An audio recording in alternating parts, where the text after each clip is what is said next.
रामराज आवाहन मिशन एक मिशन जो धरती पर फिर से रामराज बनाने पर काम कर रहा है।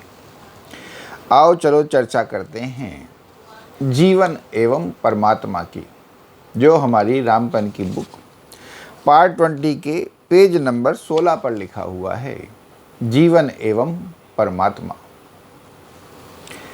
हम कई बार जीवन से बहुत दुखी होते हैं। हमारा बिल्कुल मन नहीं लग रहा होता है, कोई हमसे प्यार नहीं कर रहा होता है और हम दुनिया में बिल्कुल अकेले महसूस कर रहे होते हैं। जीवन जीना ही होता है, मृत्यु आ नहीं रही होती है, करें तो क्या करें। मन बड़ा निराश होता है। अब उसका तो बस एक ही इलाज है, एक ही कारण है। जो मैं सोचता हूँ यह है कि जब हम परमात्मा को छोड़कर इस दुनिया से अपेक्षा करने लगते हैं, बस तभी हम फंसते हैं। किसी को कैसा लगता है, मगर हम सबसे कामना रखते हैं कि सब हमसे सही से बोलें, सब हमसे प्यार करें, सब हमें सराहें, सबको हमारे साथ खूब मज़ा आ रहा हो। और जब उसके विपरीत होता है तो हम निराश हो जाते हैं।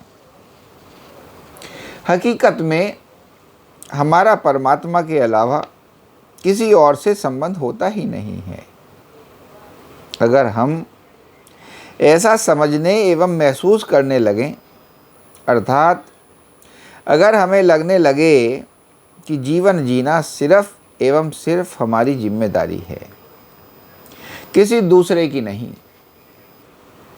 बस भगवान जैसे जिलाएं, जो भी परिस्थिति जीवन में आए उसे सही से जीना, जीवन में अच्छी परिस्थितियां आएं इसके लिए प्रयास करना, बाकी जो भी हो परमात्मा की इच्छा, हम क्या कर सकते हैं।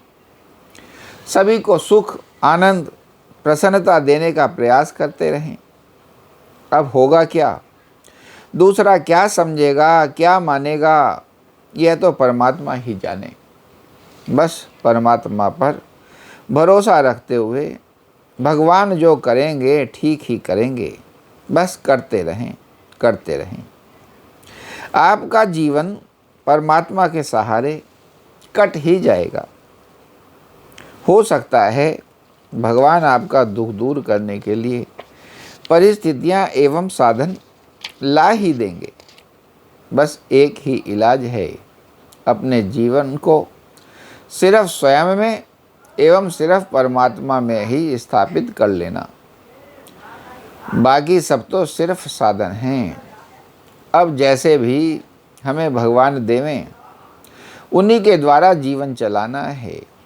जीवन समय के साथ साथ चलता ही जाएगा।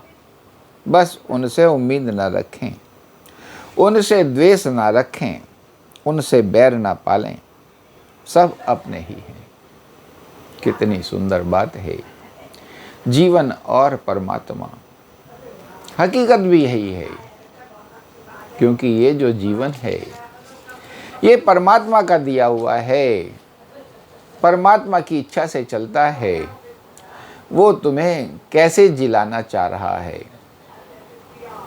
उसी हिसाब से आपका मन बनता है, उसी हिसाब से आपका कर्म करने का मन बनता है, उसी हिसाब की परिस्थितियां पैदा होती हैं, उसी हिसाब की आपके इर्द गिर्द की दुनिया रची जाती है।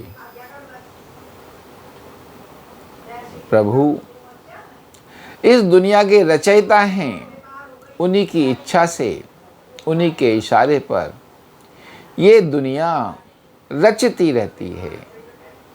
ये जो प्रकृति है नए नए रूप लेती रहती है, बनाती रहती है। कभी निराशा होती है, कभी आशा होती है, कभी सफलता होती है, कभी असफलता होती है, कभी सुख होता है, कभी दुख होता है, कभी मनोरंजन होता है, कभी दुख की परिस्थिति होती है, कभी निराशा होती है, इस ही प्रकार ये सब चलता रहता है।